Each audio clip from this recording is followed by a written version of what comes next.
नमस्कार, मी समीक्षा बेंडे. एडीएन बातमीपत्रात आपलं स्वागत. आजच्या दिवसभरात घडलेल्या घटनांचा आढावा आपण घेणारच आहोत. त्यापूर्वी एक नजर टाकूयात आजच्या ठळक घडामोडींवर. एक राज्य एक गणवेश योजना फसली. वर्ष संपत आलं तरी लाखो विद्यार्थ्यांना गणवेश काही मिळाला नाही. काहींना गणवेशही मिळालाय, पण तो देखील निकृष्ट दर्जाचा. जमावबंदी आदेशाचं उल्लंघन केल्याप्रकरणी वंचित बहुजन आघाडीचे नेते अमित भुईगळ यांच्यासह जिल्ह्यातील 5 पदाधिकाऱ्यांविरुद्ध गुन्हा दाखल. आता पाहूयात सविस्तर बातम्या. छत्रपती संभाजीनगर जिल्ह्यातील संताबाई गंगाधर भोसले यांचं आळंदी ते पंढरपूर पायी दिंडी वारी करत असताना दुःखद निधन झालं. शासन नियमाप्रमाणे अनुदान मिळवण्यासाठी अर्ज केला होता, परंतु त्यांना कोणतंही अनुदान न मिळाल्यानं तातडीनं अनुदान देण्यात यावं अशी मागणी आमदार अंबादास दानवे यांनी विधान परिषद सभागृहात केली आहे. माझा विषय असा आहे की छत्रपती संभाजीनगर जिल्ह्यातील कैलासवासी संताबाई गंगाधर भोसले यांचे श्री क्षेत्र आळंदी ते श्री क्षेत्र पंढरपूर दिंडी सोहळ्यात निधन झालेलं आहे आणि शासन निर्णयाप्रमाणे सानुग्रह अनुदान मिळण्याबाबत 20 नोव्हेंबर 2023 त्यांनी शासनाकडे अर्ज केलेला आहे. 1 वर्षाचा कालावधी होऊन सुद्धा त्यांच्या कुटुंबियांना सानुग्रह अनुदान अजून मिळालेलं नाही आणि म्हणून कैलासवासी संताबाई गंगाधर भोसले यांच्या कुटुंबियांना शासन निर्णयाप्रमाणे अनुदान मिळण्याबाबत तातडीनं कारवाई करावी अशी मी विशेष उल्लेखाद्वारे सूचना करतो. महिला व बाल विकास विभागांतर्गत एकात्मिक बाल विकास सेवा योजनेमधील राज्यातील 36 जिल्ह्यातील एकूण 553 बाल विकास प्रकल्प कार्यालयांना प्रत्येकी 3 याप्रमाणे एकूण 1659 आधार नोंदणी संच बाल विकास प्रकल्प स्तरावरील अंगणवाडी परिक्षेत्रात ठेवून तेथील लाभार्थ्यांचे आधार नोंदणी करण्यासाठी उपलब्ध करून देण्यात आले आहेत. महिला व बाल विकास विभागांतर्गत एकात्मिक बाल विकास सेवा योजनेमधील राज्यातील 36 जिल्ह्यातील एकूण 553 बाल विकास प्रकल्प कार्यालयांना प्रत्येकी 3 याप्रमाणे एकूण 1659 आधार नोंदणीच्या बाल विकास प्रकल्प क्षेत्रातील योजनेतील लाभार्थ्यांच्या आधार नोंदणी करिता केंद्र व राज्य शासनाच्या महिला व बाल विकास विभागाच्या निर्धामधून खरेदी करून सन 2021 मध्ये बाल विकास प्रकल्प स्तरावरील अंगणवाडी परिक्षेत्रात ठेवून तेथील लाभार्थ्यांचे आधार नोंदणी करण्यासाठी उपलब्ध करून देण्यात आले आहेत. 2021 मध्ये या सर्व 1659 आधार नोंदणी संचाद्वारे एकात्मिक बाल विकास सेवा योजनेतील लाभार्थ्यांचं नोंदणी करिता महाराष्ट्र राज्य माहिती व तंत्रज्ञान महामंडळ मुंबई या संस्थेस आधार नोंदणीचं कामकाज महिला व बाल विकास विभागामार्फत देण्यात आलं होतं. महा-आयटीच्या कामकाजाची संथ गती आणि महा-आयटी यांनी या कामकाजाकरिता नेमलेल्या आधार नोंदणी ऑपरेटर्स विरुद्ध UIDAI यांनी प्रस्तावित केलेल्या दंडनीय व निलंबनाच्या कारवाईत झालेली मोठी वाढ तसंच संबंधित बाल विकास प्रकल्प अधिकारी यांनी निश्चित करून दिलेल्या ठिकाणापेक्षा वेगळ्या ठिकाणी आधार नोंदणी मशीन ठेवणं, जवळपास 1659 पैकी 168 आधार नोंदणी संच कार्यान्वित न ठेवणं, इतर कारणांमुळे आधार नोंदणी कामकाजात आलेली शिथिलता याबाबत लक्षात घेऊन शासनानं आदेशान्वये महा-आयटी या संस्थेकडे असलेले 18 जिल्ह्यातील आधार नोंदणीचं कामकाज RailTel corporation of India Mumbai या संस्थेच्या मनुष्यबळामार्फत पुढील 2 वर्षाकरिता आधार नोंदणीचं कामकाज करण्याचे आदेश दिले. 1659 आधार नोंदणी संच शासनाच्या महिला व बाल विकास विभागाच्या मालकीच्या आहेत. या आधार नोंदणी संचावर अंगणवाडी परिक्षेत्रातील लाभार्थ्यांचे आधार नोंदणी करिता संस्थेचे केवळ मनुष्यबळ प्राप्त करून घेण्यात आले असून यामध्ये कुठल्याही प्रकारचं खासगीकरण करण्यात आलेलं नाहीये.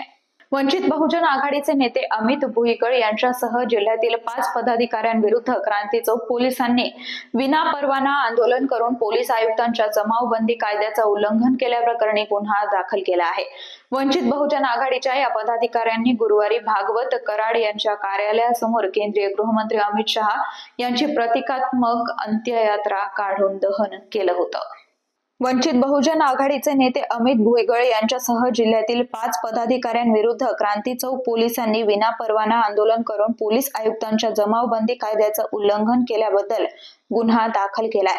वंचित बहुजन आघाडीच्या या पदाधिकाऱ्यांनी गुरुवारी भागवत कराड यांच्या कार्यालयासमोर केंद्रीय गृहमंत्री अमित शहा यांची प्रतिकात्मक अंत्ययात्रा काढून दहन केलं होतं।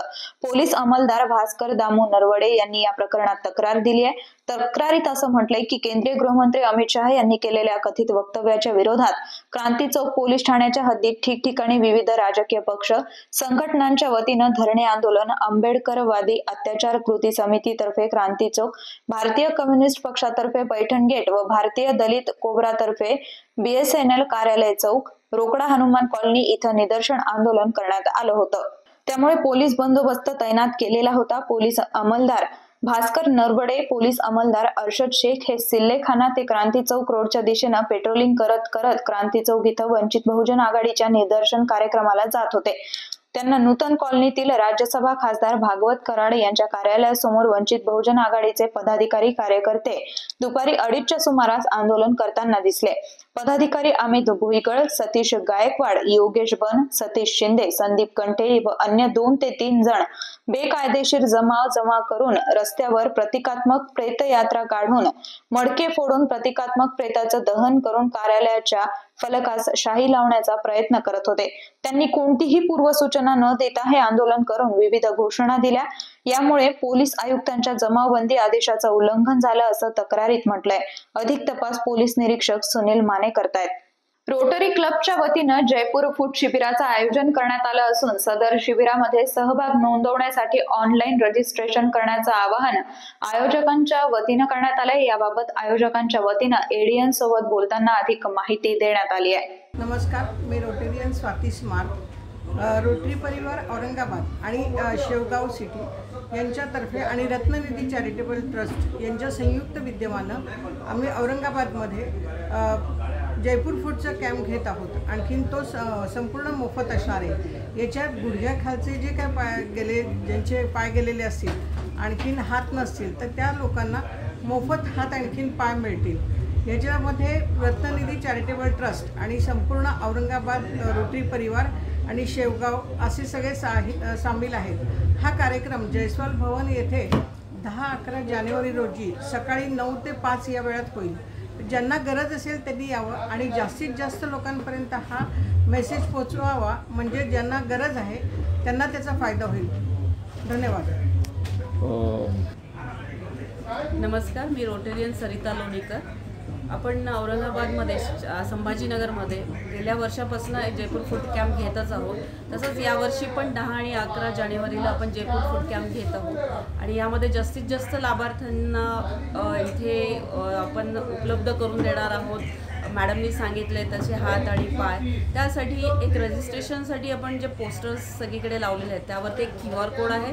तो स्कॅन केला तर तुम्ही डायरेक्टली त्याच्यावरनं गुगल फॉर्म भरून तुमचं रजिस्ट्रेशन करू शकता। आणि तसंच मेसेजिंग थ्रूसुद्धा आम्ही गुगल फॉर्म बऱ्याच अगदी खेडोपाडी पण तो पोहोचवलेला आहे। तर सर्वांनी तो गुगल फॉर्म अवश्य भरावा, म्हणजे तुम्हाला काय हवं त्याच्यामध्ये तुम्ही तिथे नमूद करावं आणि जास्तीत जास्त लोकांना ज्यांना खरोखर गरज आहे, अगदी तळागाळातील लोकांसाठी ही रोटरी एक समाजसेवा करत आहे। तर ह्या लोकांपर्यंत जास्तीत जास्त हा मेसेज पोहोचवण्याचा सगळ्यांना आमच्या रोटरी क्लबतर्फे एक आव्हान आहे आणि आपण ते रजिस्ट्रेशन जास्तीत जास्त प्रमाणात करावं। यावेळेस आम्हाला 500 रजिस्ट्रेशन अपेक्षित आहे। सध्या आमचे 50 रजिस्ट्रेशन झालेले आहेत। तरी मी सर्व नागरिकांना, संभाजीनगरवासियांना आव्हान करते की तुम्ही गरजू लोकांपर्यंत हे लवकरात लवकर फॉर्म आपण पाठवावेत आणि आम्ही ते शेअर पण करू।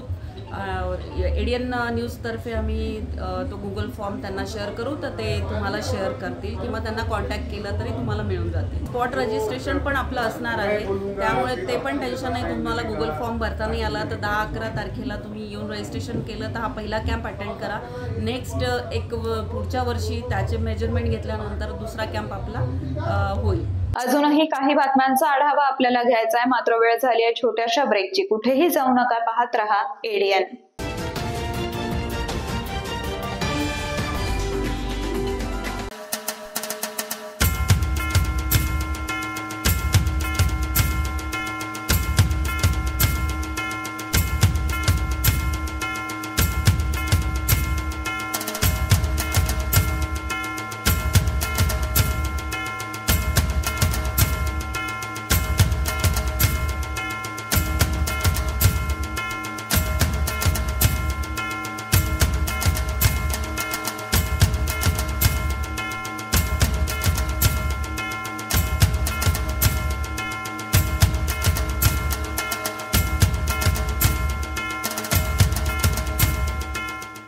अनेकांच्या मनात स्वप्न असते की देशाची सेवा करायची, परंतु काही लोकच योग्य प्रशिक्षण घेऊन ते वास्तवात पूर्ण करतात। वास्तविक सैनिक बनणे सोपं काम नाही, कारण प्रशिक्षणाच्या मैदानापासून ते युद्धाच्या रणांगणापर्यंत प्रत्येक क्षण संघर्षमय असतो।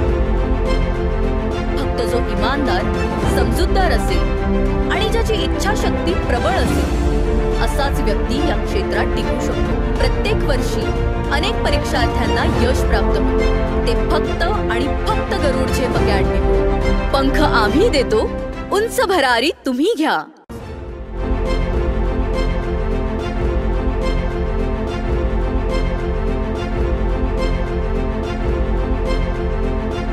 बॉस बिगेस्ट ओला सीजन सेल। खरीदिए ओला एस पूरी रेंज पर। मूव ओएस फीचर्स, 8 साल की battery warranty, hyper charging credit और चुनिंदा कार्ड पर 25,000 तक की छूट पाएं। टॉप सर्विस के साथ 1 दिन की सर्विस गारंटी या एक अतिरिक्त S1 पाएं। जल्दी करें, सीमित अवधि का ऑफर।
मस्त मास्क पहना रे तूने।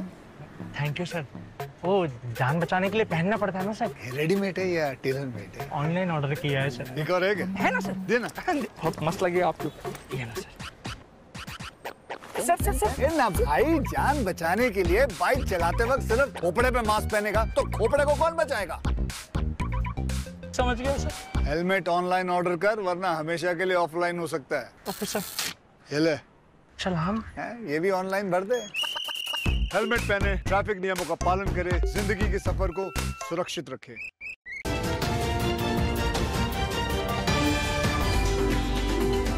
ब्रेक नंतर आपलं स्वागत। जिल्हा नियोजन समिती सभागृह, जिल्हाधिकारी कार्यालय, छत्रपती संभाजीनगर इथं आधार प्रमाणीकरण करणारे ऑपरेटर व सुपरवायझर यांच्यासाठी प्रशिक्षण कार्यक्रम आयोजित करण्यात आले होते। यामध्ये पोस्ट विभाग, पुरवठा विभाग, बँक तसंच CSC केंद्रामार्फत आधार प्रमाणीकरण सेवा देणाऱ्या 120 आधार ऑपरेटर व सुपरवायझर यांनी या प्रशिक्षणात सहभाग घेतला। जिल्हा नियोजन समिती सभागृह, जिल्हाधिकारी कार्यालय, छत्रपती संभाजीनगर इथं आधार प्रमाणीकरण करणारे ऑपरेटर व सुपरवायझर यांच्यासाठी प्रशिक्षण कार्यक्रम आयोजित करण्यात आले होते। या प्रशिक्षणामध्ये पोस्ट विभाग, पुरवठा विभाग, बँक तसंच CSC केंद्रामार्फत आधार प्रमाणीकरण सेवा देणाऱ्या 120 आधार ऑपरेटर व सुपरवायझर यांनी प्रशिक्षणात सहभाग घेतला। निवासी उपजिल्हाधिकारी विनोद खिरोळकर हे या प्रसंगी उपस्थित होते। मुंबई प्रादेशिक आधार कार्यालयाचे मुख्य अधिकारी Ganesh H, master trainer Shrimati Kirti Madlani तसंच प्रकल्प अधिकारी महेश शिंदे ही उपस्थित होते। श्रीमती कीर्ती मदलाणी यांनी आधार ऑपरेटर व सुपरवायझर यांना आधार प्रमाणीकरण करताना येणाऱ्या तांत्रिक अडचणी समजावून घेऊन त्यावर उपाय सुचवले। तसंच आधार प्रमाणीकरण करताना घ्यायची काळजी व सुलभता याबाबत मार्गदर्शन केलं। यात कोणतीही हयगत केल्यास दंड आणि शिक्षेच्या तरतुदींची माहिती दिली। आधार प्रमाणीकरण अतिशय संवेदनशील सेवा असून आधार नियमांचे काटेकोर पालन करण्याच्या सूचना प्रकल्प अधिकारी महेश शिंदे यांनी दिल्या। माहिती व तंत्रज्ञान संचालनालयाचे छत्रपती संभाजीनगर जिल्हा प्रकल्प अधिकारी महेश गोळे यांनी यथोचित मार्गदर्शन केलं। श्री गजानन महाराज मंदिर विश्वस्त मंडळाकडून दरवर्षीप्रमाणे यावर्षी देखील विदर्भ पंढरी शेगाव पर्यंत पालखी काढण्यात आली असून श्रद्धाभूमी ते प्रकटभूमी या पायी पालखी सोहळ्याला शनिवारपासून सुरुवात करण्यात आली आहे। सद्गुरू श्री गजानन महाराज यांच्या समाधी शताब्दी सोहळ्यानिमित्त श्रद्धाभूमी ते प्रकटभूमी पायी पालखीचं आयोजन करण्यात आलं आहे। श्री गजानन महाराज मंदिर विश्वस्त मंडळाकडून दरवर्षी शेगावपर्यंत काढण्यात येणाऱ्या श्रद्धाभूमी ते प्रकटभूमी या पायी पालखी सोहळ्याला शनिवारपासून सुरुवात करण्यात आली। शेकडो वारकरी यांचा सहभाग असलेली ही पालखी श्री गजानन महाराज मंदिर इथून सुरू करण्यात आली असून 10 दिवसांचा प्रवास करून 30 डिसेंबरला शेवगाव नगरीमध्ये दाखल होणार आहे। सद्गुरू श्री गजानन महाराज यांच्या समाधी शताब्दी सोहळ्यानिमित्त या दिंडी पालखी सोहळ्याला शनिवारी सकाळी सुरुवात करण्यात आली। 10 दिवसांच्या पालखी सोहळ्याचं यंदाचं हे 16वं वर्ष आहे। विदर्भ मराठवाड्यातील विविध भजनी मंडळ व भक्तांसह 21 तारखेला निघालेल्या या पालखीमध्ये लहानांपासून ते वृद्धांपर्यंत भक्तांचा सहभाग करून घेण्यात आलेला आहे। सदर पालखी 21 डिसेंबर रोजी सावंगी, 22 डिसेंबर रोजी चौका, फुलंब्री, खामगाव फाटा, मुक्काम पुढे, वन, किनोळा, सिल्लोड, भोकरदन, मसला, बुलढाणा, शेगाव, संतपेठ, शेगाव इथून निघून शेगाव मंदिर परिसरात 30 डिसेंबर रोजी दाखल होणार आहे। एक राज्य एक गणवेश या संकल्पनेनुसार एक समान आणि एक रंगाचा दर्जेदार गणवेश शासनाच्या माध्यमातून मोफत उपलब्ध करून देण्यात यावा अशी मागणी अंबादास दानवे यांनी सभागृहात केली आहे। शालेय गणवेशाचा मुद्दा मी आपल्या समोर मांडू इच्छितो। या काळामध्ये सरकारने जे धोरण घेतलं, विक्रेत्याकडून कापड खरेदी करण्याचा निर्णय घेतला। खऱ्या अर्थानं आधी त्या शाळेची समिती गणवेश घेत होती। आत्ताच्या घडीला काल परवापर्यंतचा आकडा आहे, या विषयामध्ये विद्यार्थ्यांची संख्या 44,60,000 आहे। आता फक्त 41,60,000 शेतकऱ्यांना विद्यार्थ्यांना गणवेश पोहोचलेले। 3 लाख विद्यार्थ्यांना अजूनही सभापती महोदय गणवेश पोहोचलेले नाहीये। आज या गणवेशामध्ये खऱ्या अर्थानं दुसरा गणवेश द्यायचा होता स्काउट गाईडचा, 110 रुपये शिलाई त्याची, पण ग्रामीण भागामध्ये सगळे लोक 40-40, 50-50 रुपयामध्ये देऊन ग्रामीण भागातील महिलांना वेगवेगळ्या ठिकाणी काम करून घेतात। मी आपल्याकडे काही गणवेश देऊ इच्छितो, सभापती महोदय आपण घ्या, हे बघा, जर आपण परवानगी दिली तर मी फक्त काढून दाखवतो आणि आपल्याकडे देतो, माझा काही दुसरा उद्देश नाही। ही फक्त पॅन्ट आहे सभापती महोदय, समोरून बघा निळ्या रंगाची, मागच्या साईडनी काळ्या रंगाची आहे। सभापती महोदय हा शर्ट आहे, इकडे वेगळा रंग आहे, डार्क इकडे असा रंग आहे। सभापती महोदय हा दुसरा शर्ट आहे, हा शर्ट बघा कसा खालीवर झालेला शर्ट आहे। हे असे गणवेश दिलेले सभापती महोदय। सभापती महोदय मी आपल्याकडे देऊ इच्छितो। सभापती महोदय मी हा मुद्दा सांगत होतो, माननीय मुख्यमंत्र्यांनी सुद्धा मागच्या काळात असा गणवेश सभागृहात आणला होता, मी आणला। बाकी माझा उद्देश सभागृहाचे नियम कायदे मोडण्याचा मुळीच नाही, असं मी स्पष्टपणे आपल्याला सांगू इच्छितो। नियमाचं कायद्याचं पालन करण्याची माझी पूर्णपणे मानसिकता आहे। सभापती महोदय हे जे गणवेश आहे आपण तपासू शकता, माझं याच्यात काही नाही, मी हे असा प्रकार झालेला आहे आपल्या निदर्शनास आणून देऊ इच्छितो। 3 लाख गणवेश सभापती महोदय अजून 3 लाख लोकांना देण्याचे बाकी आहे विद्यार्थ्यांना, आणि दुसरा गणवेश तर एकही अजून विद्यार्थ्यांना सभापती महोदय मिळालेला नाहीये। आणि सांगण्याचा मुद्दा, सरकारने हा घाट का घातला हेच मला कळालं नाही की खऱ्या अर्थानं सोलापूर सारख्या गारमेंट इंडस्ट्रीमधून मोठ्या प्रमाणावर अशा पद्धतीनं गणवेश येत होते, परंतु सरकारने अशा पद्धतीनं का नवीन हे केलं, आणि मला वाटत नाही हे वर्ष संपलं तरी हे गणवेश येतील अशा प्रकारची सभापती महोदय स्थिती आहे। बीड मधील गोळीबार, मस्साजोग मधीलच खंडणी प्रकरण आदी घटनांमुळे बीड आहे की बिहार असा प्रश्न निर्माण झाला होता। यानंतर मुख्यमंत्री देवेंद्र फडणवीस यांनी अविनाश बारगळ यांची बदली करत असल्याचं सभागृहात जाहीर केलं असून या पदावर आता छत्रपती संभाजीनगर इथले पोलीस उपायुक्त म्हणून कार्यरत IPS अधिकारी नवनीत कौवत यांची नियुक्ती करण्यात आली आहे। मस्साजोग सरपंच हत्या प्रकरण राज्यभर गाजलं। यासह आठवडाभरात परळीतील उद्योजक अपहरण, बीड मधील गोळीबार, मस्साजोग मधील खंडणी प्रकरण आदी घटनांमुळे बीड आहे की बिहार असा प्रश्न उपस्थित केला जात होता। बीड मधील सरपंच हत्यासह इतर मुद्दे जिल्ह्यातील सत्ताधारी विरोधी आमदारांनी अधिवेशनात उपस्थित केले। या सर्वांच्या बोलण्यातून जिल्ह्यातील कायदा व सुव्यवस्था बिघडल्याचं दिसलं। त्यामुळे शुक्रवारी मुख्यमंत्री देवेंद्र फडणवीस यांनी अविनाश बारगळ यांची बदली करत असल्याचं सभागृहात जाहीर केलंय।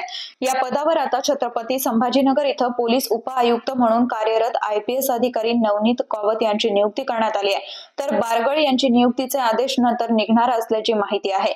नंदकुमार ठाकूर यांची बदली झाल्यानंतर 7 ऑगस्ट रोजी अविनाश बारगळ यांची पोलीस अधीक्षक म्हणून नियुक्ती झाली।